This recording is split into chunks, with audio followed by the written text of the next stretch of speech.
उज्जैन में महाकाल के दर्शन करने के लिए आने वाले श्रद्धालुओं को विभिन्न तरीकों से ठगी का शिकार बनाया जा रहा है। कभी भस्म आरती के नाम तो कभी ऑनलाइन होटल बुकिंग के दौरान श्रद्धालुओं को ठगी का शिकार बनाया जा रहा है।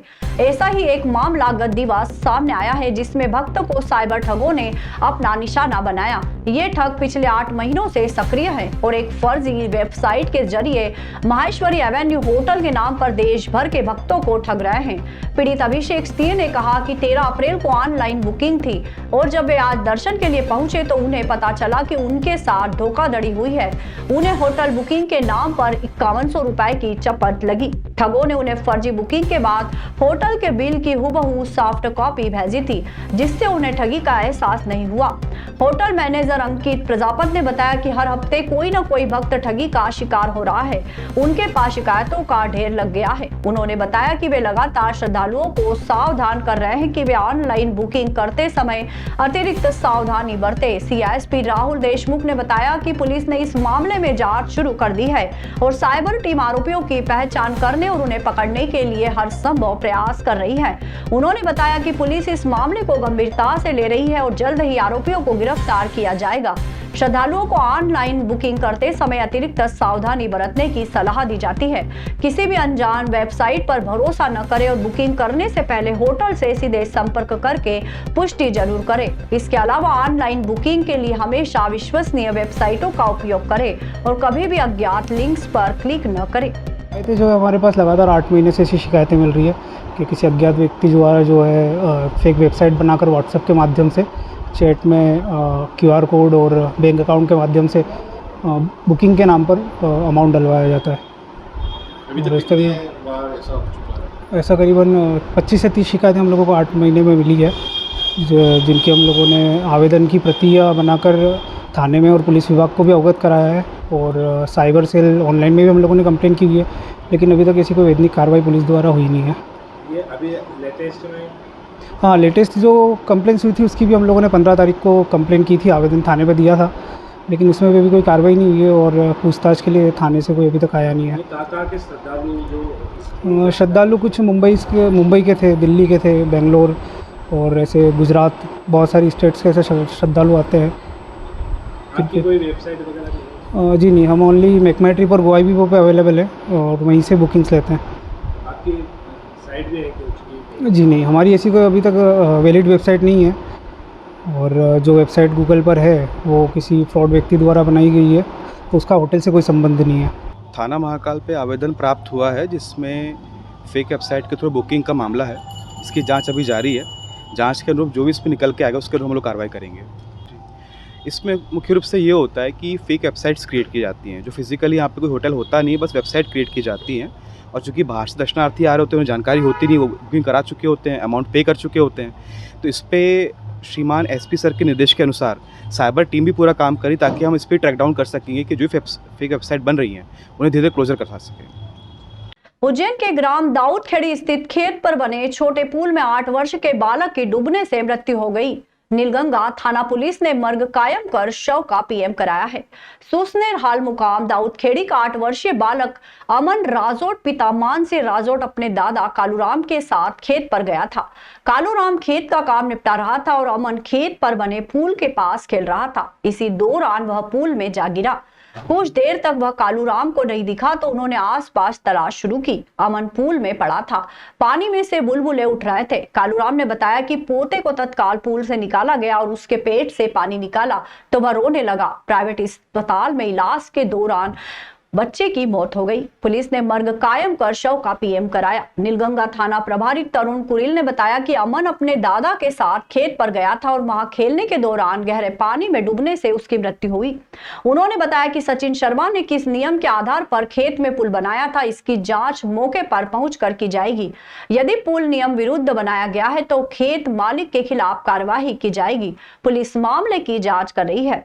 दाऊदखेड़ी काम करता हूँ मैं, वहाँ पे ओध है और फार्म हाउस है, उसमें लगा रहता हूँ। तो बच्चा भी था वहीं, 1-2 दिन के लिए आया था तो वो स्विमिंग पूल में गिर गया। वो क्या बोले, वो नाने का ओध, उसमें गिर गया। गिरा और मेरे को मालूम पड़ा, मैं दौड़ के गया निकाला, रोने लगा, रोता रोता रोता यहाँ ले आया, फ़ोन लगा दिया सेठ और बच्चे को यहाँ ले आए और अस्पताल में एडमिट कर दिया।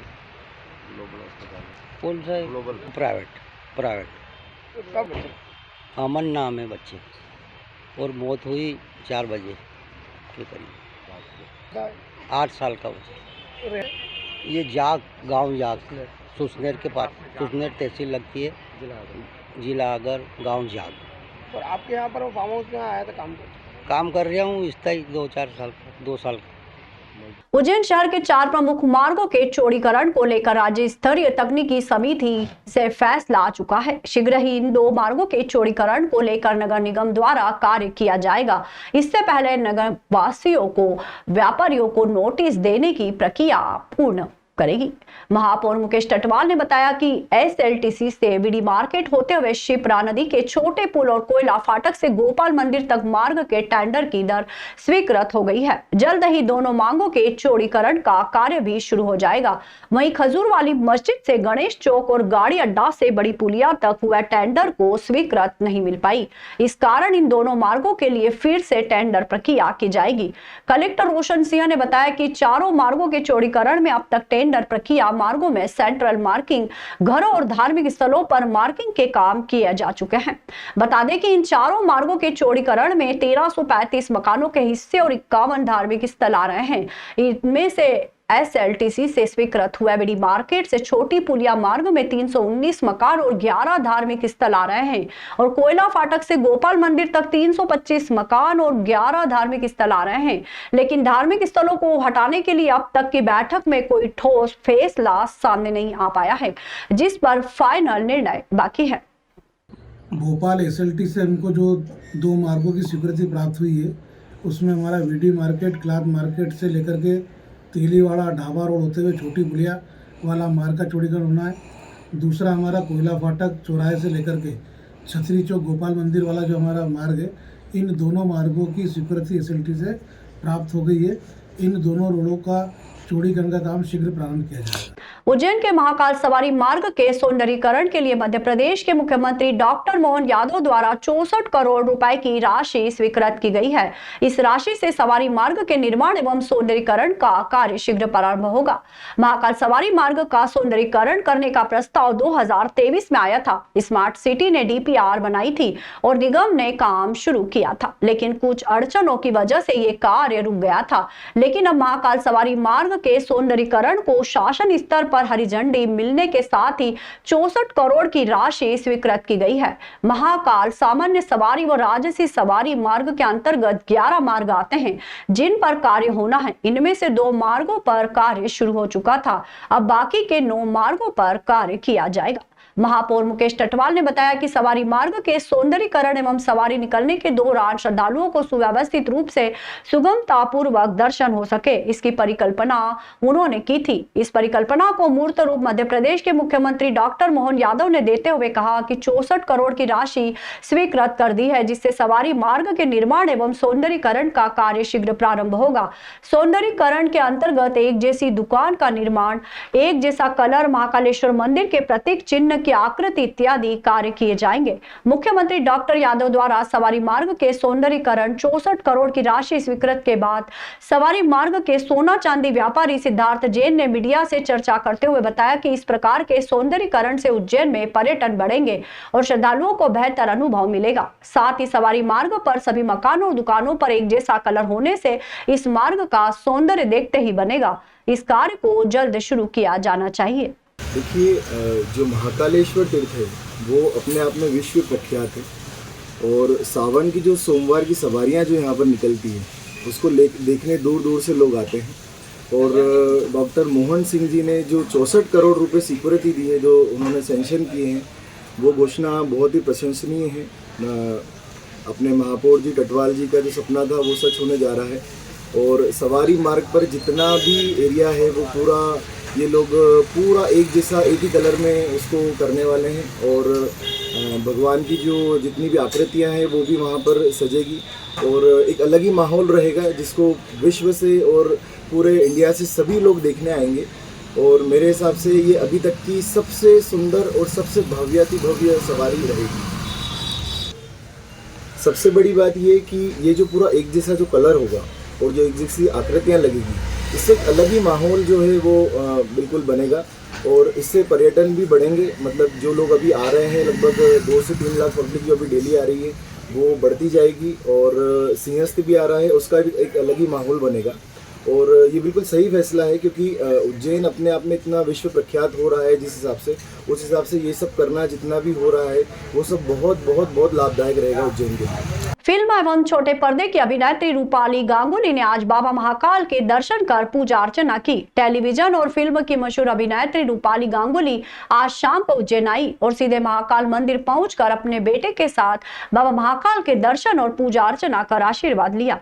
बता दें कि रूपाली गांगुली बाबा महाकाल की परम भक्त है, जिसके चलते वह आए दिन उज्जैन आती रहती है। दर्शन के बाद उन्होंने बातचीत में बताया कि जीवन में जब भी कुछ खास होता है तो मैं बाबा महाकाल की शरण में पहुंच जाती हूँ।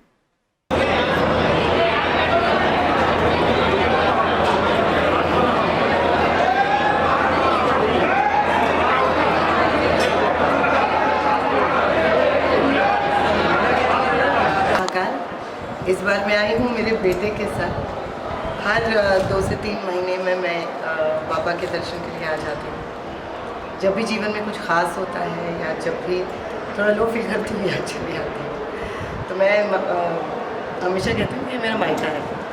यहाँ पर मेरे परम मित्र धीरज देव हैं और हमेशा उन्हीं के साथ यहाँ महाकाल बाबा के दर्शन होते हैं। एंड यहाँ के प्रशासन का क्या कहना। मैं कई सारे मंदिरों में जाती हूँ, कई जगह पर जाती हूँ। एक वैष्णो माता है जहाँ जाती हूँ, वो अंशुल वहाँ पर है जो CEO है, उन्होंने बहुत अच्छा काम किया। और एक यहाँ पर, ये तो घर ही है। यहाँ के सारे जैसे अब आदेश जी सारे जो हैं यहाँ पर सब जानते हैं। यहाँ तक कि सिक्योरिटी भी अब मुझे जानने लगी। अगर मैं अनुपमा नहीं भी होती तो भी पहचान जाते। नागदा के खाचरो तहसील के अंतर्गत बिकमपुर में बाबा साहब भीमराव अम्बेडकर जी की मूर्ति को हटाने के प्रयास को लेकर ग्रामीणों और प्रशासन के बीच तनाव उत्पन्न हो गया। इस दौरान पूर्व विधायक दिलीप सिंह गुर्जर सहित ग्रामीणों ने धरने पर बैठकर विरोध जताया। ग्रामीण और पूर्व विधायक का आरोप है कि प्रशासन द्वेष भावना से कार्रवाई कर रहा है।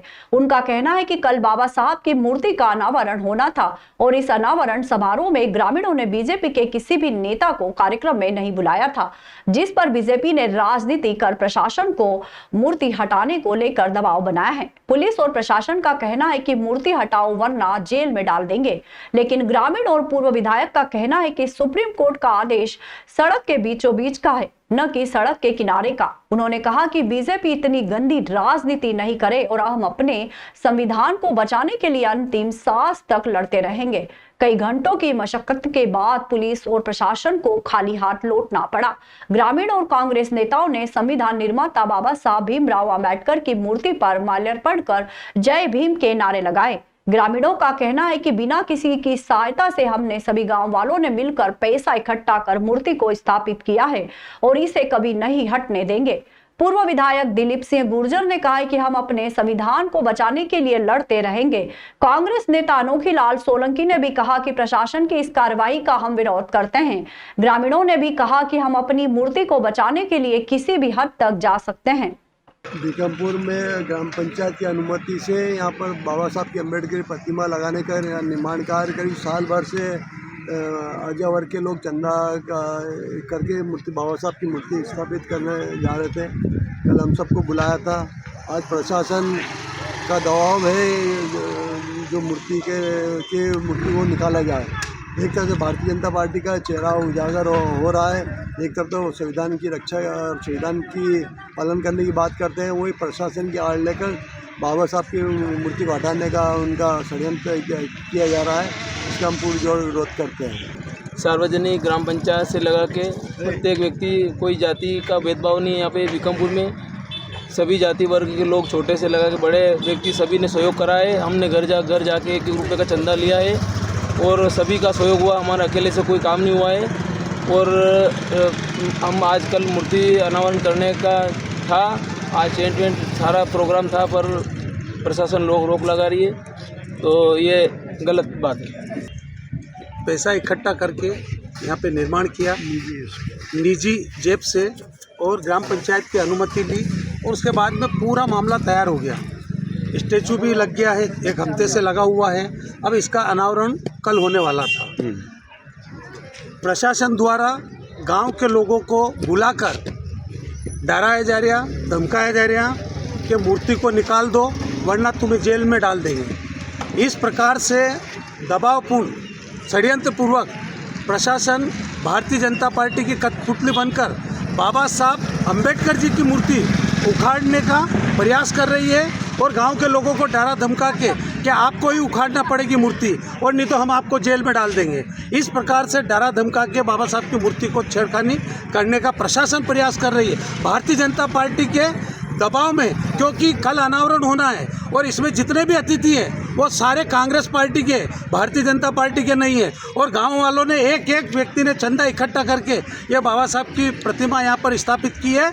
और इसमें अगर प्रशासन इस मूर्ति के साथ अगर छेड़छाड़ करता है तो ये पूरे देश में प्रशासन को जवाब देना भारी पड़ेगा। गयाकोट ऋषि तलाई पर प्रभारी मंत्री गौतम टेटवाल की उपस्थिति में श्रमदान किया गया। ऋषि तलाई के पुनरुद्धार हेतु 30 जून तक जन सहयोग से श्रमदान करते हुए कायाकल्प किया जाएगा। जलगंगा संवर्धन अभियान के अंतर्गत गयाकोटा स्थित अति प्राचीन ऋषि तलाई पर प्रभारी मंत्री गौतम टेटवाल, विधायक अनिल जैन कालूहेड़ा, महापौर मुकेश टटवाल, निगम अध्यक्ष कलावती यादव द्वारा श्रमदान किया गया। इस अवसर पर संकल्प लिया गया कि जलगंगा संवर्धन अभियान के तहत ऋषि तलाई के पुनरुद्धार एवं कायाकल्प के लिए नगर निगम द्वारा जन सहयोग, सामाजिक संस्थाओं, संगठनों, शासकीय विभागों, स्कूल कॉलेज के विद्यार्थियों के साथ मिलकर एक व्यापक अभियान चलाया जाकर ऋषि तलाई को पुनः उसके मूल स्वरूप में लाया जाएगा। नगर निगम आयुक्त आशीष पाठक ने बताया कि गयाकोटा स्थित ऋषि तलाई बहुत ही महत्वपूर्ण स्थान है। धार्मिक दृष्टि एवं पौराणिक मान्यताओं के आधार पर इस स्थान का बहुत महत्व है। वर्तमान में ऋषि तलाई विलुप्त होने की कगार पर है। इसके लिए इसके संरक्षण संवर्धन के लिए संकल्पित होने की आवश्यकता है। नगर निगम द्वारा 30 जून तक विशेष अभियान चलाया जाएगा, जिसमें प्रत्येक दिवस अलग अलग संस्थाओं के कार्यक्रम बनाए जाकर यहाँ पर श्रमदान किया जाएगा। नगर निगम अपने संसाधनों का उपयोग करते हुए इस अभियान में अपनी भागीदारी की जाएगी। इस पुनीत कार्य में सभी की सहभागिता से ऋषि तलाई का कायाकल्प एवं सौंदर्यीकरण किया जाएगा। 14 अप्रैल डॉक्टर भीमराव अम्बेडकर जी की जयंती से 25 तारीख तक जल गंगा संरक्षण अभियान चल रहा है। कुआ, बावड़ी, तालाब, पूरे पुराने जल स्रोत, उन सबको जीवित करने का संकल्प मध्य प्रदेश की सरकार ने लिया है। पानी का संरक्षण हो और आकाश का जो ऊपर का जो पानी आता है उस पानी का सदुपयोग हो, पानी का पूर्ण उपयोग हो, जिससे धरती माता गर्भिणी हो और धरती माता गर्भिणी होगी तो अच्छी फसलें होगी, अच्छी फसलें होगी तो किसान के चेहरे पे चमक और रौनक होगी और वातावरण ठीक होगा, वायुमंडल ठीक होगा।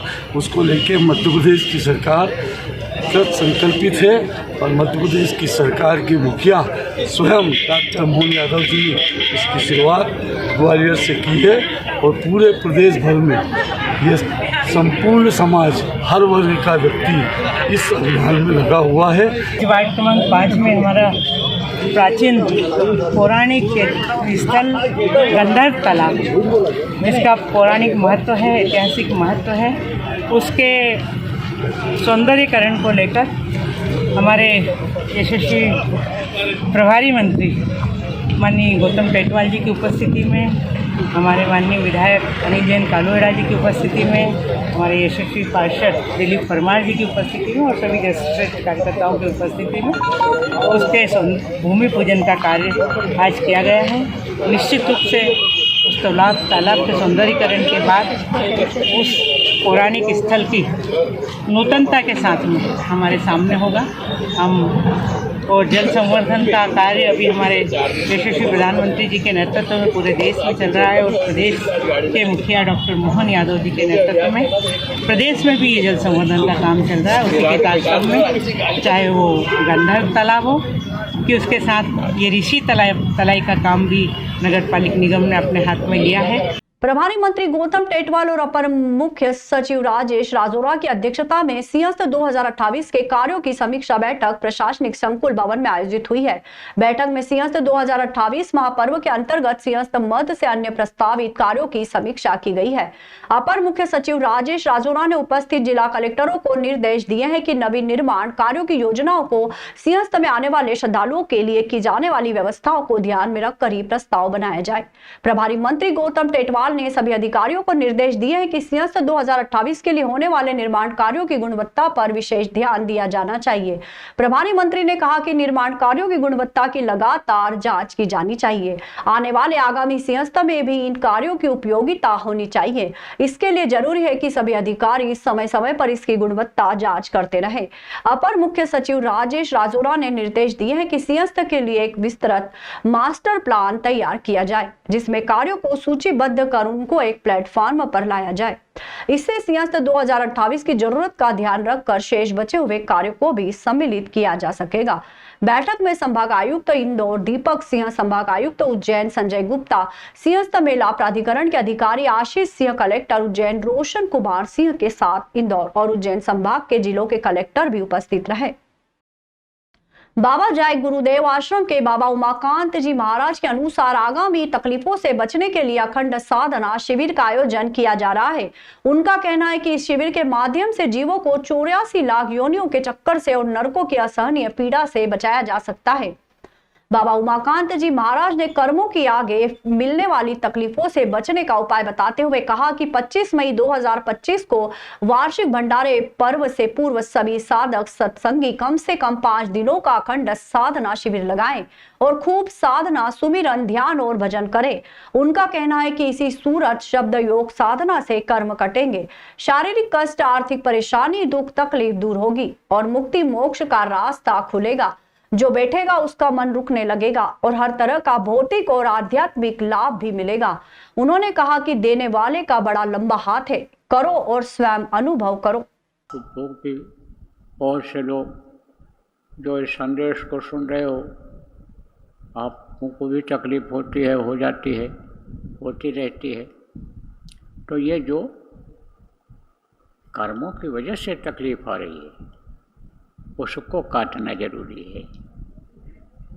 इस जीवात्मा के ऊपर जो कर्मों की मैं जन्मांतर की लगी हुई, कुछ पिछले जन्मों की, कुछ इस जन्म की, वो जब तक साफ नहीं होगी तब तक के जीवात्मा प्रभु के पास अपने पहुंच नहीं पाएगी और बराबर इसी तरह से दुख के संसार में आते रहना पड़ेगा। इसलिए जब मौका मिला है तो प्रेमियों, कर्मों को काटना जरूरी है। फिर ये मौका जल्दी नहीं मिलेगा।